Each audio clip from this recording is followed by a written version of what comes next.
Innalillahi wa inna ilaihi raji'un. Ini perusakan. Udah gitu presiden sendiri sekarang promosi ada panggang babi. Ini adalah jelas kelihatan PKI-nya. Kenapa masyarakat yang kontra ini marah terhadap pernyataan Pak Jokowi? Padahal mereka masih dalam koridor yang sama. Mereka ahlu sunnah wal jamaah, mereka tahlil, mereka maulid nabi, mereka Isra Mi'raj, mereka talqin. Wala takhdu fi ma jara baina sahab kullun bil ijtihadi yahdu bis thawab.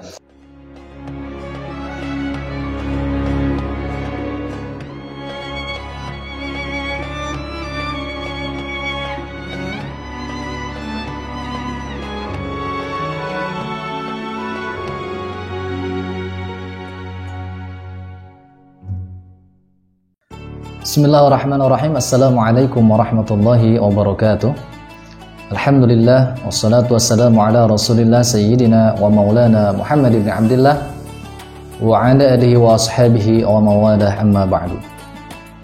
Sahabat saya yang dirahmati oleh Allah Subhanahu wa taala, sesaat menjelang mudik kita dihebohkan oleh pernyataan Pak Presiden, Pak Jokowi, tentang adanya statement atau narasi yang seolah-olah mempromosikan bipang ambawang atau babi panggang ya, yaitu makanan khas Kalimantan Timur. Kemudian berbagai macam reaksi muncul di masyarakat. Ada yang pro, ada yang kontra, ya itu biasa. Setiap narasi yang kita sampaikan, apalagi dari seorang presiden, pasti melahirkan pro dan kontra. Nah, itulah yang kami rasakan. Video-video sebelumnya ya lucu juga gitu ya. Ketika kami mengkritik Gus Miftah, diserang, wah ini katanya pembenci Gus Miftah gitu ya. Ketika kita mengkritik santri yang viral, banyak juga netizen-netizen yang bilang wah ini satu gerbong dengan Gus Miftah ya. Kami tidak paham apa yang antum sampaikan dan kami pun tidak merisaukan itu. Kenapa? Karena kami tidak akan bertanggung jawab atas apa yang antum ucapkan. Jadi tak usah ya diambil pusing lah ya. Karena kita tidak akan bertanggung jawab atas apa yang orang lakukan dan atas apa yang orang ucapkan. Artinya mereka bertanggung jawab sendiri. Sama hanya dengan masalah ini ya, pro dan kontra. Menurut kalangan-kalangan yang pro, diantaranya disampaikan oleh Sekjen DPN Solmed atau Solidaritas Merah Putih. Beliau menyampaikan bahwa apa yang disampaikan oleh Pak Jokowi, narasi yang disampaikan oleh Pak Jokowi itu tidak ditujukan kepada umat Islam, tapi ditujukan kepada umat Kristiani yang kebetulan pada tanggal 13 Mei itu merupakan hari kenaikan Isa Al-Masih. Itu menurut beliau. Jadi tidak mungkin Pak Jokowi mempromosikan bipang ambawang kepada umat Islam. Ini menurut pendapat kalangan-kalangan yang pro ya. Sedangkan menurut kalangan yang kontra, dan yang kontra ini lumayan agak banyak juga ya. Di antaranya ya ada masyarakat biasa, ada pedagang, kemudian ada santri, bahkan ulama. Nah ini yang akan kita garis bawahi. Kenapa masyarakat yang kontra ini marah terhadap pernyataan Pak Jokowi?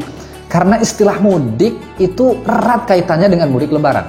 Sebelum itu kita tidak pernah dengar adanya mudik kenaikan Isa Al-Masih, mudik Paskah, mudik Nyepi. Kita tak pernah dengar itu. Ya.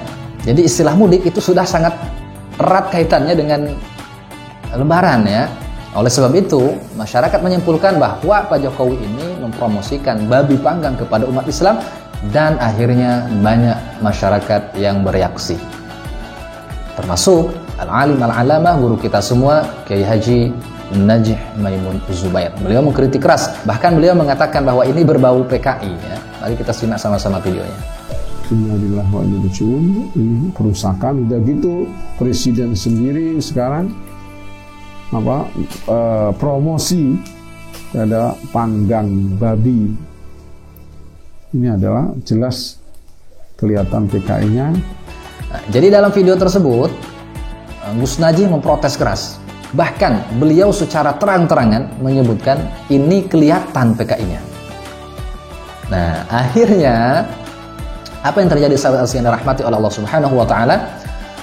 Guru kita Al-Alim Al-Alama Gus Najih Maimun Zubair rencananya akan dilaporkan oleh GBM atau Gardu Banteng Marhain. Nah, cuman sampai video ini dibuat belum ada berita bahwa guru kita semua itu dilaporkan secara resmi. Tapi mudah-mudahan ini hanya rencana, tidak sampai kepada pelaporan ya. Karena mau tidak mau, ya apa yang disampaikan oleh Pak Jokowi ini multitafsir.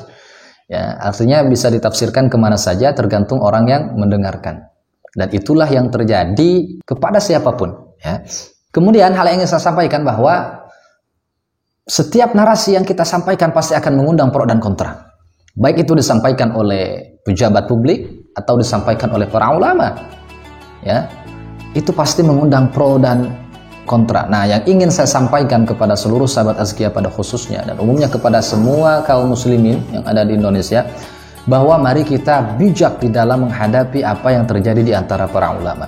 Kita tidak bisa mengkiri bahwa ada beberapa ulama yang seolah-olah kita nampak kontradiktif, ya, yang seolah-olah beliau bermusuhan, yang seolah-olah beliau saling membenci, yang seolah-olah beliau saling menjatuhkan. Ya, maka ada nasihat di dalam kitab Inaratud Duja, wala takhdu fi ma jara baina sahab kullun bil ijtihad yahdu bis thawab. Janganlah kita terlalu tenggelam di dalam masalah yang terjadi di antara para sahabat. Karena mereka kullun bil ijtihad yahdu bis thawab. Mereka semuanya mendapatkan pahala. Hanya saja yang benar dapat 2 pahala, sedangkan yang salah hanya mendapatkan 1 pahala.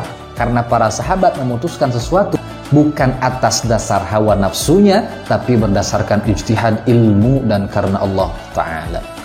Di dalam kitab Inaratud Duja, itu merupakan nasihat untuk orang-orang yang cenderung menyalahkan salah satu pihak di antara Sayyidina Ali karramallahu wajhah dengan Muawiyah bin Abi Sufyan. Karena dalam perang Siffin, yaitu pihak Ali bin Abi Thalib dengan pihak Muawiyah bin Abi Sufyan, itu semua yang berperang adalah para sahabat. Bahkan terjadi lagi perang antara Sayyidina Ali bin Abi Thalib dengan Siti Aisyah yang memakan korban salah satu sahabat mulia as-sabiqun al-awwalun, yaitu Ammar bin Yasir radhiyallahu anhu. Sahabat sekalian rahmati oleh Allah Subhanahu wa taala. Rasa-rasanya teks ini masih relevan dengan kita semua. Oke, sahabat sekarang sudah tidak ada. Kita tidak hidup di zaman sahabat, tapi kita sekarang hidup di mana agama itu ada di tangan para ulama. Oleh sebab itu, nasihat ini masih relevan kiranya untuk kita semua. Artinya apa? Ketika ada para ulama yang seolah-olah mereka bermusuhan, yang seolah-olah mereka saling membenci, yang seolah-olah mereka saling menghujat, yang seolah-olah mereka saling menjatuhkan, padahal mereka masih dalam koridor yang sama. Mereka ahlu sunnah wal jamaah, mereka tahlil, mereka maulid nabi, mereka Isra Mi'raj, mereka talqin. Tapi seolah-olah berseberangan, seolah-olah kontradiktif. Maka saran kami untuk kita semua umat Islam adalah jangan kita terlalu tenggelam di dalam masalah yang terjadi di antara para ulama. Kita harus nuzon bahwa apa yang terjadi di antara para ulama itu untuk kemaslahatan umat. Kita harus nuzon kepada ulama-ulama itu bahwa mereka memutuskan sesuatu, memutuskan satu tindakan itu bukan karena hawa nafsunya, tapi karena Allah, motivasi li'ala'i kalimatillah. Yang benar dapat 2 pahala, yang salah dapat 1 pahala. Pertanyaannya, siapakah yang benar? Siapakah yang salah? Maka Allah Subhanahu wa ta'ala lah yang bisa menghakimi. Mudah-mudahan bermanfaat. Assalamualaikum warahmatullahi wabarakatuh.